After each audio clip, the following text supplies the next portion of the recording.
Hi guys, today I've got my beach wear, or rather my swimming pool wear on, because you guys have been asking me a question that relates to swimming pools. You've been asking me this for the last few days and I said, I've got to talk about this.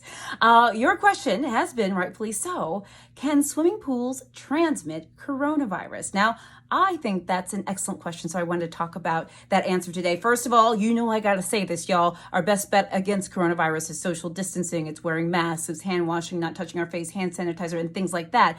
And remember that coronavirus is primarily spread through respiratory droplets, like the stuff up here when we sneeze and cough, okay? That's how it's spread when we're close enough to one another. So now let's get to the nitty gritty. Let me give you the answer about swimming pools. I'm gonna tell you right now, I think you're gonna be happy with this answer, at least I certainly was, okay? So according to the CDC, they say that there is no evidence that the virus that causes COVID-19 can be spread to people through water in pools, hot tubs, spas, or water play areas. Yes, right? Some good news here, okay? So we're talking about the body of water, not necessarily being a source of spread. One of the things that really helps this is proper operation and maintenance of pools and things like that. So if you got a pool or a hot tub and stuff at home, you need to be keeping that stuff up. Make sure that it gets regular maintenance, that you're kind of doing everything you need to be doing, because what kills the virus is chlorine and bromine, some of the things that you use to actually sort of maintain your pool or hot tub or things like that you have at home. And chlorine and bromine should actually inactivate the virus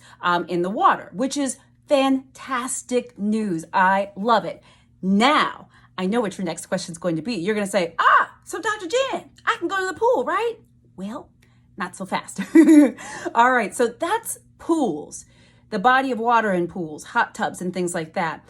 First thing we have to remember when we talk about going to a pool, if you don't have a pool already at your home or a hot tub, you've got to follow your state and local ordinances. There are many state and local governments that have not opened up pools because of COVID-19.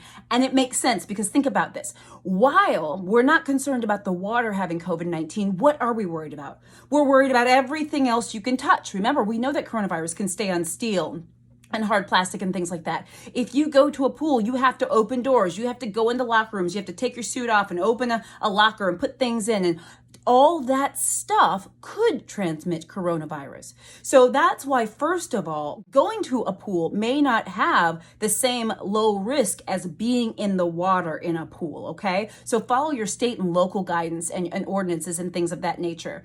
The other thing is, if and when pools start opening up, you really need to think about your own risk level. Remember, guys, if you're high risk, your family's high risk, your kids, etc., and things like that, and pools are opening up to be able to go to, remember, even though the water may be okay, you got to worry about all those door handles and things like that you've got to touch to get into the pool. And remember that pools, if they are crowded and people are close together, they can still spread the virus if they're close enough, people are close enough to one another through the upper respiratory route, which is how the virus is mainly spread. So keep that in mind. It's not the water that's the problem in the pool or the hot tub. It's all the other stuff. But I do think it's really good news that the water isn't a problem if a pool is properly maintained. Guys, I hope this is really helpful. Oh, and by the way, share this with anyone who's been asking this question or maybe want to know. As always, I want you to stay safe. I love you. I'm Dr. Jen. I will see you soon.